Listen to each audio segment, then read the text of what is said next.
Baik, shalom Bapak Ibu. Kalau di minggu yang lalu, kita sama-sama udah belajar tentang bagaimana kita menemukan gereja yang benar.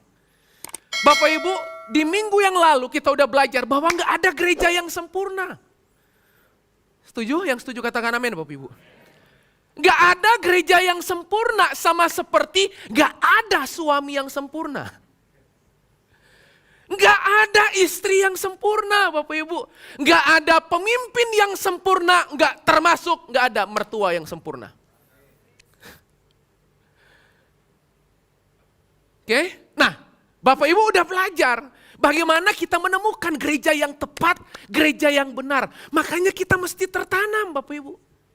Sebab kalau saudara tertanam, saudara bukan cuma bertumbuh loh. Tapi saudara akan berbuah. Nah, hari ini saya akan melanjutkan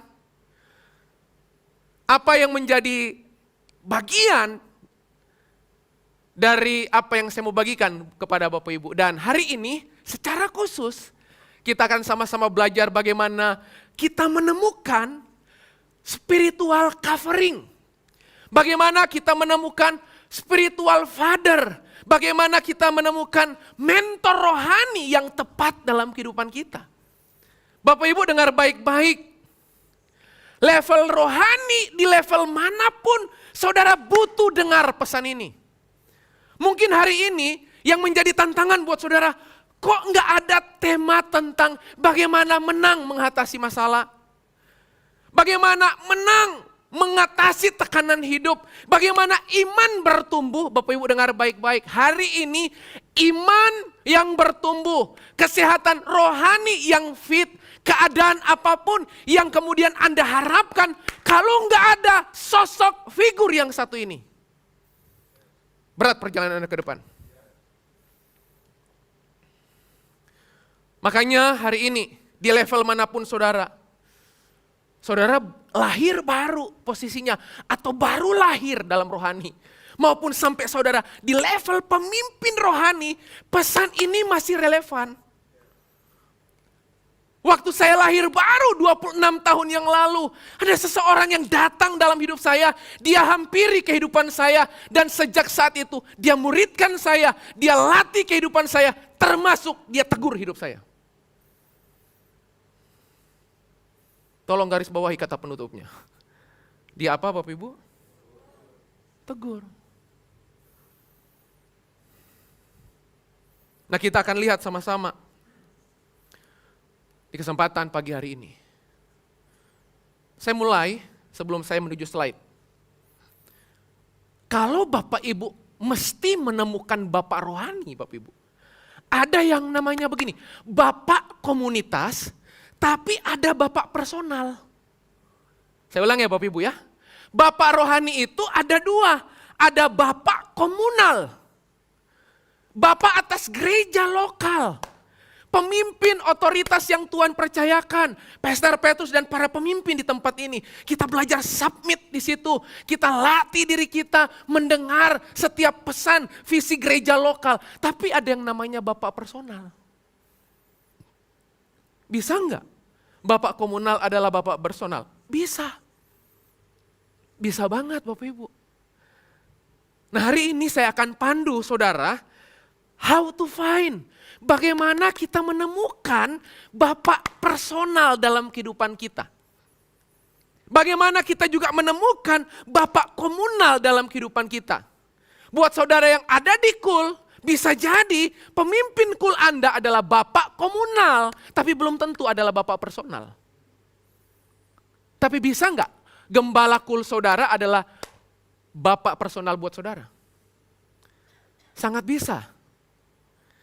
Nah, mari kita akan pelan-pelan masuk pada apa yang saya mau bagikan.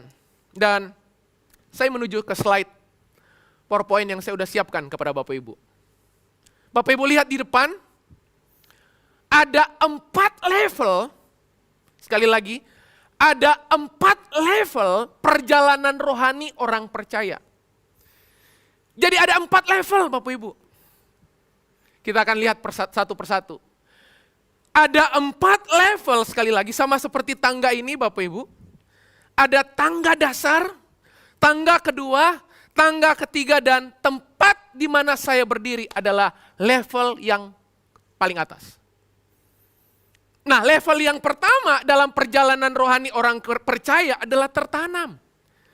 Bapak Ibu, susah Anda bertumbuh kalau Anda nggak pernah tertanam di gereja yang tepat, Bapak Ibu. Makanya Bapak Ibu, kenapa kita nggak bisa pindah-pindah, Bapak Ibu? Mulai dari pindah gereja, pindah ke lain hati, pindah apapun, Bapak Ibu. Nggak bisa, Bapak Ibu. Karena waktu Bapak Ibu suka pindah-pindah, susah bertumbuh. Hari ini Bapak Ibu di sini, besok di sana. Bapak Ibu bilang ini baru gereja. Ini gereja baru, Bapak Ibu. Tapi begitu Bapak Ibu ada di situ, Bapak Ibu mulai lagi mengkritisi, Bapak Ibu mulai nggak puas, besok pindah lagi. Nah, Bapak Ibu akan sibuk pindah-pindah, sampai kemudian kita nggak kuat menghadapi kehidupan karena kita nggak bertumbuh kuat di dalam Dia. Makanya perlu tertanam, dan Pastor Petrus telah mengajar itu dengan baik tentang bagaimana menemukan gereja yang tepat supaya Bapak Ibu tertanam. Nah, setelah Anda tertanam, nggak cukup di situ, nggak cukup. Yang kedua adalah Anda dan saya mesti bertumbuh dalam pengenalan akan Dia yang membawa kita kepada keserupaan dengan Dia. Karena tujuan pertumbuhan adalah keserupaan. Karena kalau Anda nggak serupa, Anda nggak ngalamin keserupaan, Anda pasti ngalami kesurupan. Udah beda-beda tipis. Ya. Jadi kalau fokus saudara, arah kehidupan saudara, duduk saudara hari ini, Anda nggak setting bahwa Anda mendengarkan kebenaran ini untuk mengarahkan hidup Anda kepada keserupaan, Anda pasti kesurupan. Nah, setelah Anda bertumbuh, nggak stop sampai di situ loh Bapak Ibu. Bapak Ibu mau nggak berkat Anda di stop? Nggak ada yang mau. Tuhan sama. Anda pikir Tuhan itu ingin stop dengan hidup Anda? Enggak. Tuhan itu mau lebih, mau tuntun Anda. Makanya kenapa saya appreciate banget waktu saya terima tantangan judulnya aja. Udah kebayang Bapak Ibu. Ini butuh persiapan yang matang, ngajar pelan-pelan Bapak Ibu. Nah, yang ketiga, setelah orang itu bertumbuh, Alkitab bilang ini, kita saudara dan saya mesti berbuah banyak. Yohanes 15 ayat ke-5. Tinggallah di dalam aku, Tuhan bilang, dan aku di dalam kamu, supaya kamu berbuah banyak. Jadi kalau kunci tertanam, fokus tertanam pada gereja lokal, fokus bertumbuh pada keserupaan dengan Kristus. Nah, berbuah banyak itu apa? Kuncinya berbuah banyak apa? Tinggal di dalam Kristus, tinggal di dalam firman-Nya, firman-Nya di dalam saya. Amin Bapak Ibu. Mesti. Jadi kunci berbuah banyak Bapak Ibu, simple. Cintai firman, kunyah firman, makan firman harian, makanya tuntunannya harian. Dan Yesus kasih kuncinya. Caranya gimana supaya berbuah banyak? Tinggal dalam firman. Bagaimana supaya bisnis kita berbuah banyak? Alkitab bilang, cintai yang kesukaannya ialah Taurat Tuhan. Dan merenungkannya siang dan malam. Apa saja yang kamu perbuat, dibuat Tuhan berhasil. Syaratnya ada. Suka firman. Pasti berbuah banyak. Tapi nggak stop sampai situ Bapak Ibu. Level yang terakhir, nggak cukup kita tertanam, nggak cukup kita bertumbuh, nggak cukup kita berbuah banyak. Tapi Yesus juga mengajar, Yohanes 15 ayat 16, bukan kamu yang pilih aku yang pilih kamu, supaya kamu pergi dan menghasilkan buah. Dan buahmu itu tetap. Jadi ada buah banyak, ada buah tetap. Kalau buah banyak, itu cinta firman, Anda pasti berbuah banyak. Tapi nggak cukup di situ Bapak Ibu. Saya kaget waktu saya mempersiapkan topik ini. Loh, Kok Yesus waktu pindah di ayat 16 nggak ngomong lagi berbuah banyak? Tapi yang Yesus sasar itu gini, berbuah tetap. Jadi nggak cukup banyak, tapi kudu tetap. Pertanyaannya, bagaimana supaya saya berbuah tetap? Baca ayatnya.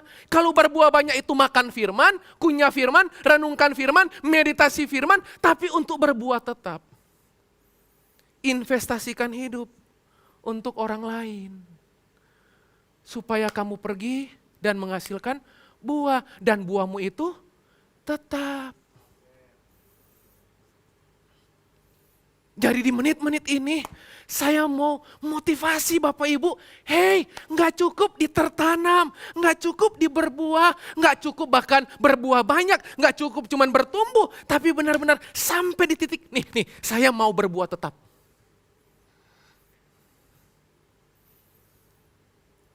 Nah, bagaimana cara supaya saya berbuah tetap? Bapak Ibu, dengar baik-baik. Cara terbaik yang Yesus pakai, metode terbaik yang Yesus gunakan, yang udah pasti hasilnya, mestinya kita meng-copy paste apa yang Yesus buat. Karena kalau saya copy paste apa yang Yesus buat, saya meng-copy keberhasilan Yesus.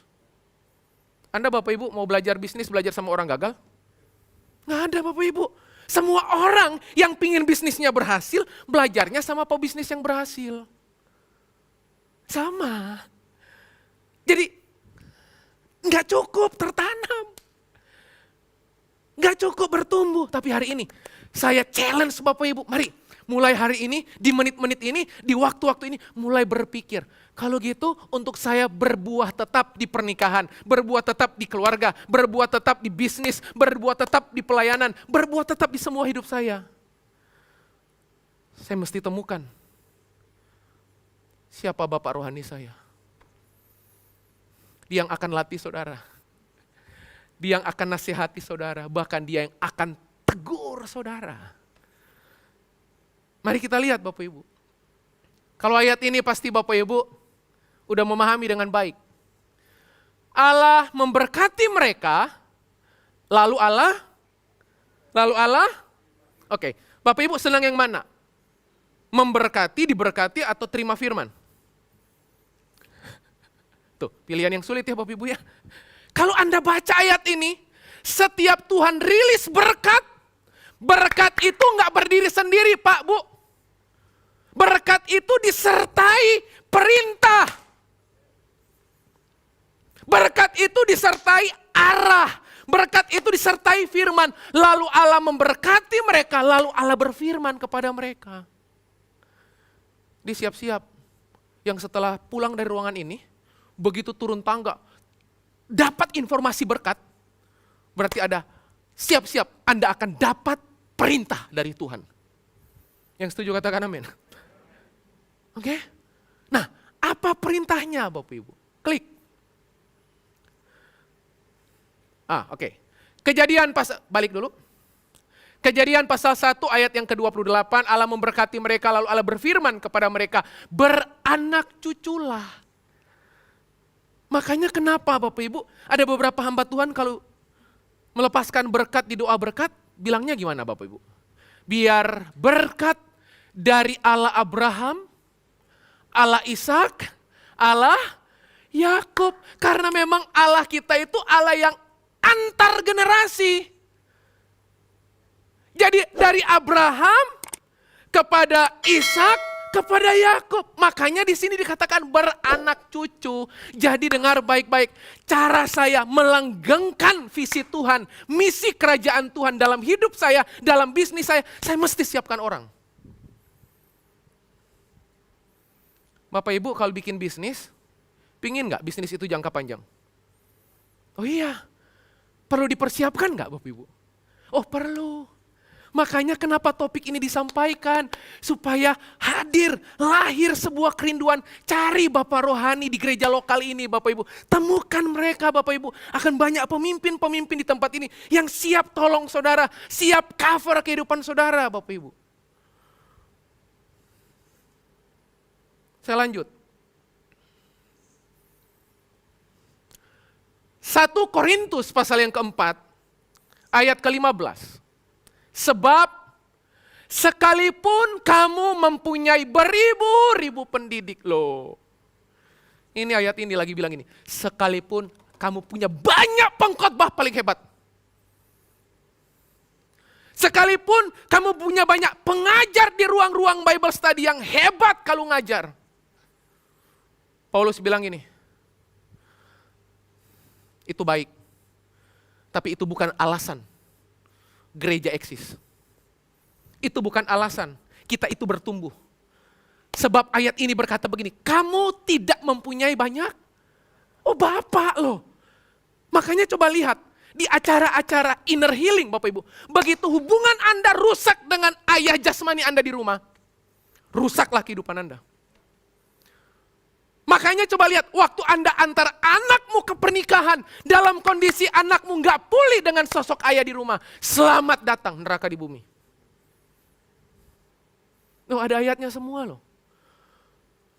Aku akan mengutus Nabi Elia kepadamu. Kenapa Nabi Elia yang diutus? Karena Nabi Elia punya arti source, sumber. Allah adalah sumber. Makanya Tuhan utus Nabi Elia untuk membuat hati ayah, hati bapak kembali sama hati anak kembali kepada hati ayahnya. Makanya buat ayah-ayah di sini Bapak Ibu, yang gak beres dengan anaknya, persoalannya adalah pada fungsi Anda sebagai ayah. Sebab Alkitab bilang ini, kalau ayahnya beres, tudung rohani di rumah aman. Betapa penting fungsi ini loh Bapak Ibu. Lihat, kamu tidak mempunyai banyak bapak. Bapak di sini bukan bapak di sorga loh. Bapak di sini, Paulus identifikasi dia. Saya ini bapak rohanimu. Tuh.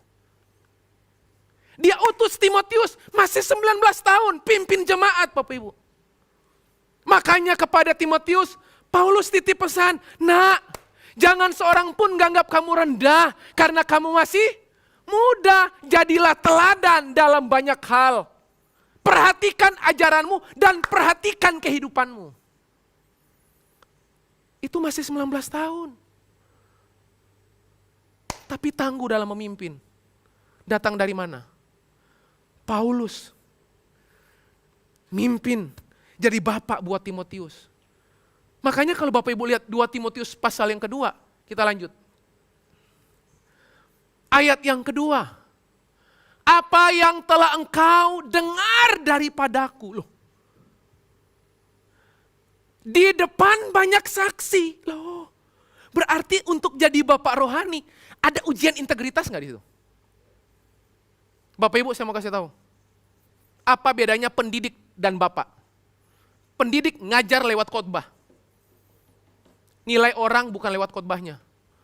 Lihat orang, kemahiran dia dalam mengatur hidupnya. Jadi jangan cepat-cepat kita terpukau dengan seseorang karena pintar khotbahnya. Hati-hati Bapak Ibu. Sebab Bapak Ibu, kalau Anda hanya melihat seseorang itu dari kemampuan bicaranya, YouTube bisa memenuhinya. Apa yang gak bisa disentuh oleh YouTube? Kehidupan yang jadi teladan. Teladan diajarkan. Teladan itu dipindahkan. Makanya gini Bapak Ibu, kalau saya khotbah kayak gini, saya khotbah di mimbar ini bukan salah Bapak Ibu. Waktu saya khotbah, yang saya pindahkan itu pengetahuan. Oh jadi ngerti, oh iya. Waktu Bapak Ibu datang kepada saya, datang kepada Pastor Petrus, datang kepada Pastor Ferdi, minta didoakan, para pastor akan mendoakan tumpang tangan. Yang pindah itu apa? Rohnya pindah. Tapi waktu Anda bangun hubungan, tunjukkan teladan. Anda telah memindahkan semua hal dalam kehidupan orang yang mendengarkan Anda. Paham Bapak Ibu? Makanya gak cukup di mimbar ini. Oh, mimbar ini penting untuk ngajari Bapak Ibu. Tapi menarik ayat ini. Apa yang telah engkau dengar daripadaku di depan banyak saksi, percayakanlah itu kepada orang-orang yang dapat dipercaya. Loh, bagaimana mungkin Anda bisa percaya seseorang kalau hanya dari khotbahnya? Anda gampang kecewa. Dekati. Lihat secara personal. 26 tahun yang lalu waktu saya dimuridkan oleh Bapak rohani saya harian loh ngelihat kelemahan-kelemahannya. Saya harian loh lihat kekurangan-kekurangannya. Tapi justru Tuhan latih saya belajar menerima kelemahan pemimpin kita, belajar menerima kelemahan Bapak rohani kita. Kenapa? Karena dia bukan orang yang sempurna. Anak-anak belajar melihat, menerima kekurangan bapak ibumu, kekurangan orang tuamu. Dari situ Anda belajar. Percayakan itu kepada orang-orang yang dapat dipercaya. Untuk saudara menemukan orang yang dapat dipercaya, perlu relasi enggak Bapak Ibu? Oh perlu Bapak Ibu. Ini pesan penting loh Bapak Ibu. 26 tahun Bapak Ibu. Saya masih ingat sekali Bapak Ibu. Sekitar 10 tahun yang lalu, Bapak rohani saya panggil saya di ruangannya. Tiba-tiba ada satu tugas yang dia kasih. Jeff, saya minta kamu pegang ini. Pegang tanggung jawab ini di gereja lokal. Saya bilang, tar dulu. Saya nggak kompeten di situ. Itu biasanya anak rohani itu paling lebih cerdas Bapak Ibu ya. Memberikan alasan. Tapi Bapak rohani selalu cerdas dalam memberikan jawaban Bapak Ibu ya. Saya kasih alasan. Yang pertama saya bilang. Yang pertama saya nggak kompeten di situ. Yang kedua saya nggak punya pengalaman di situ. Yang ketiga background pendidikan saya tidak mewadahi itu saya mampu. Wah panjang lebar Bapak Ibu. Kayak kampanye Bapak Ibu. Ya, saya persuasif dia. Saya yakinkan dia. Terus tiba-tiba dia simpel jawab gini. Loh, memang saya nggak cari orang berpengalaman di situ. Dalam hati, masih ada 2 kan dari 3. Pilih salah satu, coret yang nggak perlu. Yang kedua, saya juga nggak cari orang yang kompeten di situ. Yang ketiga, saya juga nggak cari orang yang punya background pendidikan di situ. Saya cuma cari orang yang bisa saya percaya. Nah loh, hari itu saya bilang gini, siap, saya ambil tanggung jawab yang menyebalkan itu sampai hari ini.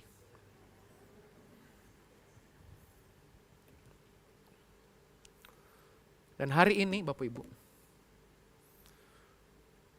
semoga kapan-kapan dia dengar siaran di YouTube ini.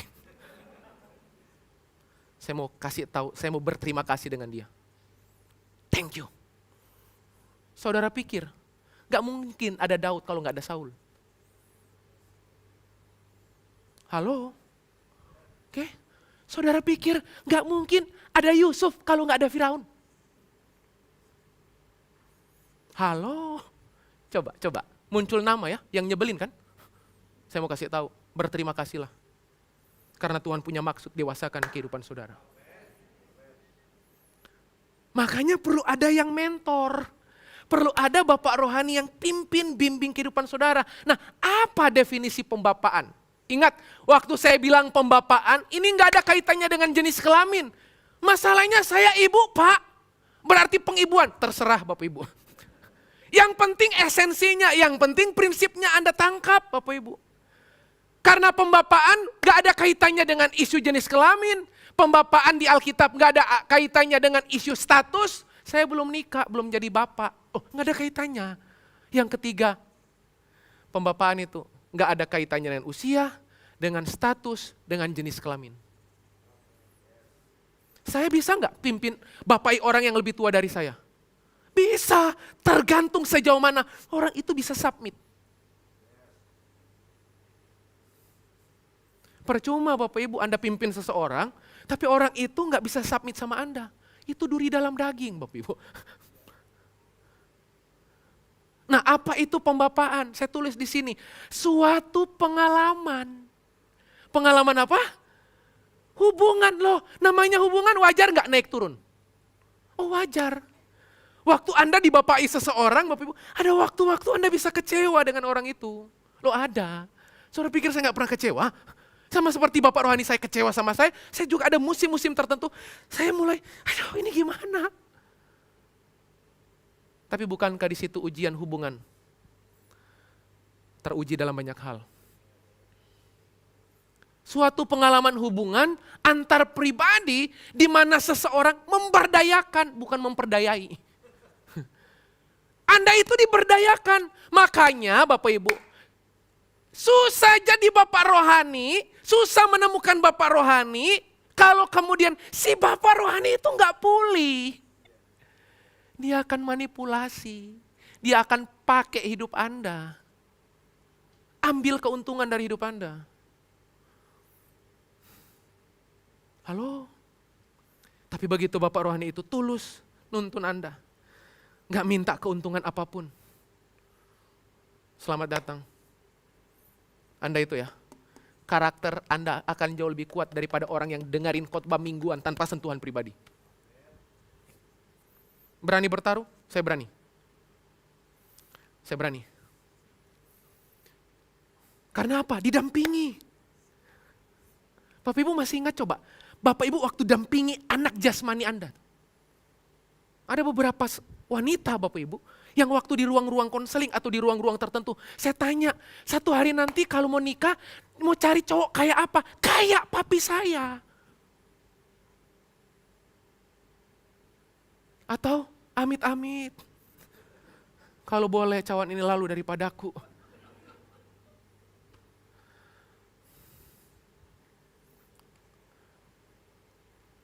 Memberdayakan seseorang yang lain dengan cara berbagi nih. Saya bagi pengetahuan yang saya punya, pengalaman yang saya nggak pernah tahan-tahan. Sebab pembapaan itu, pemuritan itu bukan kayak orang belajar kungfu Bapak Ibu. Kalau dia master kungfunya Bapak Ibu, dia punya 10 ilmu. Yang dia turunin berapa? 9. Karena dia takut nanti kalau dia udah tua, dipukul nanti Bapak Ibu. Dia tahan satu ilmu, waktu mau mati gak sempat turunin yang satu. Yang satu ini terima berapa? 9, dia muridin lagi. Yang dia turunin berapa? Yang paling kasihan, yang paling terakhir. Yang paling terakhir bilang gini, boleh dong bagi ilmunya, gak ada ilmu. Loh pembapaan bukan gitu. Semua yang saya punya, jadi otoritas dan akses anak saya. Kalau Bapak rohani mengakses sesuatu, anak rohani pasti mengaksesnya. Handphone saya ini milik saya. Anak saya itu kapanpun bisa ambil. Dan dia tahu passwordnya. Dan memang saya kasih tahu. Sebab apa yang saya punya dia. Loh, itu pembapaan loh. Halo Bapak Ibu, coba kalau kita nggak menang di area situ, nanti susah Bapak Ibu. Gereja bertumbuh, susah. Orang-orang di dalamnya punya karakter yang matang Bapak Ibu. Makanya bahaya kalau kita jadi pemimpin yang insecure. Nanti, masih banyak nanti Tuhan panggil Bapak Ibu. Lanjut. Kita lihat Bapak Ibu. Nah apa mitos-mitos yang salah? Dengan cepat, supaya Bapak Ibu nggak salah. Bapak rohani itu bukan orang yang sempurna. Bukan Bapak Ibu, sempurna itu hanya milik sebuah lagu dari Gita Gutawa. Kau begitu sempurna. Loh Bapak rohani itu gak ada yang sempurna, termasuk saya. Termasuk saya ini Bapak Ibu, termasuk saya. Yang mungkin memukau di mimbar, loh banyak kelemahan ini loh, banyak kelemahan loh. Dan saya kasih tahu kepada orang-orang yang saya muridkan. Di bagian ini, saya masih belajar. Di bagian ini, saya masih gagal. Di bagian ini, saya udah hidupi. Contoh. Ih, sombong. Loh, Anda salah baca ayat. Paulus bilang, ikutilah teladanku. Sama seperti aku ikut teladan Kristus. Jadi jangan pakai ancaman. Lihat Tuhan, jangan lihat saya. Loh, justru Alkitab bilang, orang mesti lihat kita. Karena orang lihat kita, orang lihat supaya orang melihat perbuatanmu yang baik dan memuliakan Bapa di sorga. Enggak apa-apa, saya punya banyak kelemahan. Di bagian itu saya selalu kasih tahu, di bagian itu saya masih babak belur, saya masih belajar. Jangan contoh saya, contoh pastor yang lain. Open aja. Enteng Bapak Ibu.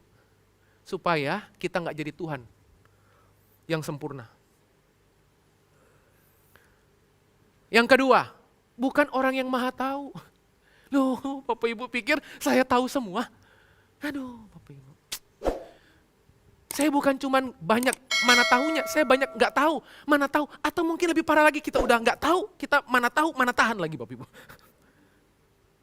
Jadi Bapak rohani itu bukan orang yang maha tahu. Dia tahu semua, jauh sebelum saudara tanya, bayangkan. Karunia profetiknya tajam, setajam silet seperti yang Pastor Petrus ajarkan minggu lalu.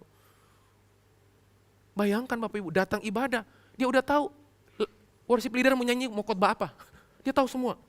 Kayak nonton video Bapak Ibu. Enggak, dia bukan orang yang maha tahu. Apalagi Bapak rohani itu yang ketiga, bukan orang percaya yang bertumbuh secara super. Wah, cepat banget pertumbuhannya. Loh Bapak Ibu bukan, kami ini juga belajar bertahap, ada waktu-waktu di mana salah. Makanya para pemimpin di tempat ini perlu didoakan Bapak Ibu. Amin Bapak Ibu. Mereka nggak bisa kalau Anda nggak mendoakannya. Nggak ada yang sempurna Bapak Ibu, nggak ada. Apalagi Bapak Ibu, apalagi. Menjadi guru pengkhotbah, saya udah ajarkan tadi, saya udah bagikan. Yang kelima Bapak Ibu. Bapak rohani bukan menjadi pengubah hidup orang lain, bukan. Saya hanya alat. Kalau saya muridkan seseorang, orang itu bertumbuh melalui saya, tapi yang mesti dia lihat itu Kristus lewat hidup saya. Jadi bukan kemuliaan dibagi dua Bapak Ibu. Saya separuh, Tuhan separuh. Paham Bapak Ibu? Sampai sini? Jadi mudah nggak menemukan Bapak rohani kalau kayak gini? Mudah. Kira-kira mudah nggak jadi Bapak rohani? Mudah Bapak Ibu. Klik. Harap menggunakan masker dengan benar. Masker saya. Masker. Saya mau selesai Bapak Ibu. 2-3 slide dan saya selesai. 1 Tesalonika 2 ayat 7 sampai 12. Ini Paulus yang nulis kepada jemaat di Tesalonika. Perhatikan baik-baik. Tetapi kami berlaku ramah di antara kamu. Sama seperti seorang, loh jenis kelaminnya Paulus apa? Laki Bapak Ibu, tapi diambil contoh. Hei, kalau kamu muridkan orang, kalau kamu mentor orang, kalau kamu bapai orang, berlakulah sama seperti seorang ibu. Tugas ibu apa? Merawat dan mengasuh. Tolong dia di masa-masa sukar. Tolong dia di persimpangan kehidupan. Ya. Saya banyak tadi kasih kesaksian di ibadah yang pertama Bapak Ibu. Aduh. Kalau mau diingat-ingat, waktu saya muridkan beberapa orang hari ini Bapak Ibu. Ada yang sejak mereka masih SMA. Saya tolong mereka kuliah. Saya antar di altar. Pandu mereka masuk dalam pernikahan, bikin bisnis, jatuh bangun, berhasil. Bapak Ibu jangan lihat yang hari ini. Lihat yang di sini. Banyak orang yang gak siap di sini.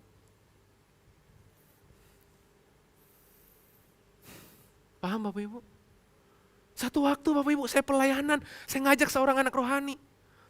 Saya khotbah Bapak Ibu. Altar call Bapak Ibu maju pada nangis-nangis Bapak Ibu. Terus ada yang manifest Bapak Ibu, segala macam jurus dia udah pakai.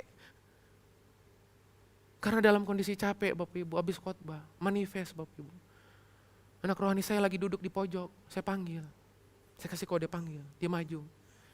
Saya bilang, layani anak itu, layani orang itu. Masih sangat muda, dia layani. Begitu selesai Bapak Ibu. Pemimpin ibadah, pemimpin retreat itu samperin saya, Pak Jeffrey, ya saya bilang, dapat di mana anak kayak gini? Dapat di mana Bapak Ibu? Itu dilatih bertahun-tahun, itu dibentuk. Halo Bapak Ibu, lo dilatih Bapak Ibu, bukan dapatnya di pasar gitu Bapak Ibu, sambil jalan-jalan lewatin angkot gitu. Enggak Bapak Ibu, dilatih. Ada waktu-waktunya gagal, salah sama seperti saya dilatih tuh Bapak Ibu. Jangan lihat khotbah hari ini loh Bapak Ibu. Aduh khotbah awal-awal Bapak Ibu, saya dipercayakan. Kamu naik, hah saya naik kamu. Bapak rohani saya bilang, itu Bapak Ibu, lagi lagu terakhir Bapak Ibu. Harusnya Bapak rohani saya yang khotbah. Lagi duduk di depan seperti Pastor Petrus sama Pastor Ferdi. Tiba-tiba dia colek paha saya. Kenapa kok? Kamu maju? Hah? Maju? Saya? Maju? Loh, bukan jadwal saya. Maju. Maju Bapak Ibu khotbah. Dan hasilnya tahu? Berantakan. Saudara pikir happy ending? Walah Bapak Ibu. Saya turun duduk di samping. Begitu selesai semua saya bilang gini, kok makanya lain kali jangan suruh saya. Dia rangkul saya. Nggak akan ada masalah. Kalau toh saya nggak diundang lagi, itu harga bayarnya latih kamu. Saya lihat contohnya, latih orang salah, tapi nanti dia mahir. Siapa yang bisa melakukan itu? Bapak rohani. Semoga dia dengar khotbah ini. Kalimat berikutnya lihat. Demikianlah kami dalam kasih sayang besar akan kamu. Bukan saja rela membagi Injil. Tapi kalimat berikutnya. Tetapi juga hidup kami sendiri dengan kamu. Pengkhotbah cuman mahir bagi Injil. Bapak mahir bagi kehidupan. Halo. Cari Bapak. Bukan cari pengkhotbah. Cari Bapak bukan cari pendidik. Oke Bapak Ibu. Apalagi? Ayat ke-11. Kamu tahu betapa kami seperti Bapak. Loh, di atas seperti ibu yang merawat mengasuh. Ini Bapak itu apa? Kasih nasihat. Bapak itu apa? Menguatkan hati seorang demi seorang. Bapak itu apa? Supaya kamu hidup sesuai dengan kehendak Allah. Tuh, itu sifat Bapak, itu karakteristik Bapak rohani. Amin Bapak Ibu. Ada di manakah mereka hari ini? Ada di sekitar Anda. Mereka nggak jauh. Dan mereka siap menolong kita. Tapi ada syaratnya. Oke? Syaratnya apa? Nah ini saya tutup. Klik. Bagaimana cara menemukan Bapak rohani? Yang pertama, mulai dari kerinduan. Kalau saudara nggak rindu, saudara nggak akan cari. Oh iya, Bapak Ibu tahu metode Yesus? Dia sentuh yang kecil karena punya dampak yang besar. Hari itu dia bikin mujizat di 5.000 orang. 5.000 orang itu kagum, bangga banget kalau sampai Yesus punya Instagram hari itu. Followernya bertambah dalam satu hari tertentu. Join. Tapi Bapak Ibu lihat waktu dia disalib, di mana yang 5.000? Nggak ada di sekitar dia. Bapak rohani itu memproduksi bukan pengikut. Dia memproduksi pemimpin. Dia produksi pemimpin Bapak Ibu. Makanya kenapa Pastor Petrus menyampaikan topik ini. Bapak Ibu saya mau kasih tahu, berarti arah gereja ke depan itu lagi mau konsen sesuatu pada yang kurang fenomenal, yang kurang menarik memang. Tapi ini hati Tuhan. Ini kehendak Tuhan. Yang kedua, mendoakannya. Mulai tanya Tuhan. Saya rindu dibapai, saya rindu dimuridkan, saya rindu di mentor Tuhan. Tolong tunjukkan. Sama seperti Filipus ngomong kepada Yesus, tunjukkan Bapa itu kepadaku, itu cukup bagi aku. Bapak Ibu mendoakan apa lagi? Belajar rendah hati dan respek.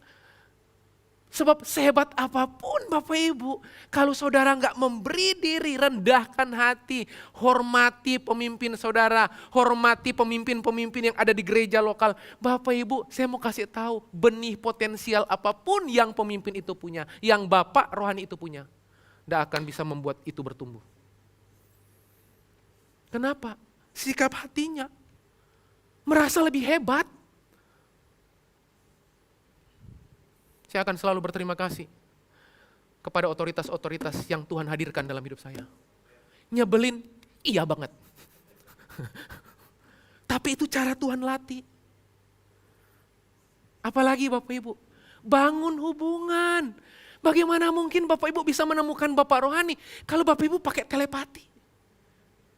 Tuhan, hari ini saya mau datang ibadah di LGF Pluit. Pokoknya kalau dia pakai baju warna hijau, kotak-kotak merah, dia pasti bapak rohani. Masalahnya yang pakai baju itu 10. Nggak bisa, apalagi Bapak Ibu. Pastor Petrus, Pastor Ferdi, Santo, Pak Hari, datang sama Tuhan. Tuhan, kancing mana yang saya berhenti, itulah bapak rohani saya. 1, 2, 3, 4, 5. Bangun hubungan aja. Sampai waktu saudara bangun hubungan, saudara bisa submit. Saudara bisa ditegur. Saya mau kasih tahu, jemaat. Begitu Anda punya sikap hati yang mau ditegur,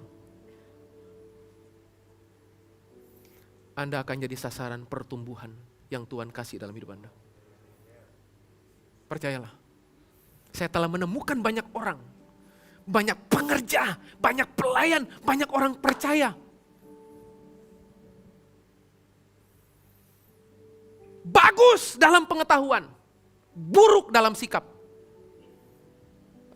Datang kepada otoritas orang yang lebih tua, itu terlihat banget dari gestur merendahkan Bapak Ibu. Kalau dengan Bapak rohani duduk diam, dia lagi tegur Anda. Mungkin Anda lagi salah mengerti, belajar diam, dengar. Respect, siap diajar, ditegur, dan taat. Amin Bapak Ibu. Saya tutup dengan slide benar-benar yang terakhir. Klik dengan cepat. Apa dampak ketiadaan bapak rohani? Aduh, tragis. Tragis. Pertama, hidup sendirian tanpa adanya dukungan, nasihat, dan semangat. Pak, Bu, jangan sok kuat. Ada waktu-waktunya dalam hidup kita itu butuh dinasihatin orang. Termasuk saya. Oh iya. Apalagi Bapak Ibu, tidak kokoh, tidak kuat dalam pembentukan karakter. Apalagi Bapak Ibu, tidak ada yang menolong untuk menemukan fungsi kita yang tepat dalam Kristus. Pastor Petrus sudah menjelaskan itu 9 karunia Roh Kudus, 7 karunia karunia motivasi, apalagi karunia jawatan. Loh, Bapak rohani itu bisa melihat secara detail. Nih, di bisnis kamu itu kuat di sini. Di pelayanan, nih, ini jalan. Apalagi Bapak Ibu, tidak ada pribadi yang memberi dukungan, bimbingan, dan arah untuk mencapai hidup yang maksimal.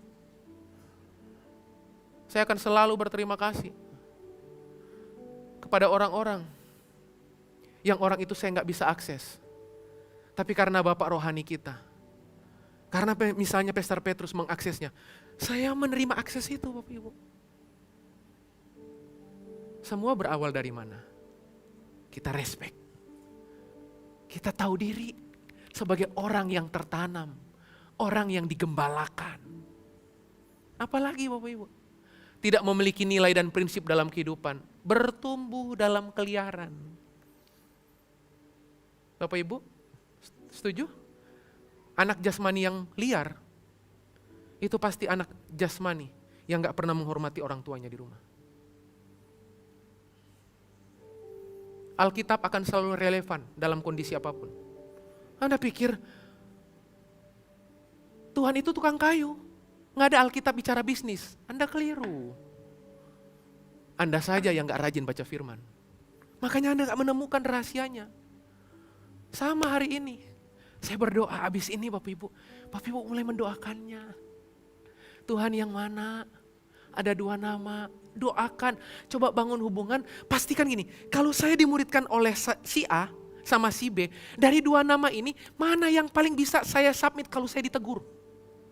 Nggak ada dua-duanya, besar kemungkinan memang Anda nggak bisa dimuridkan.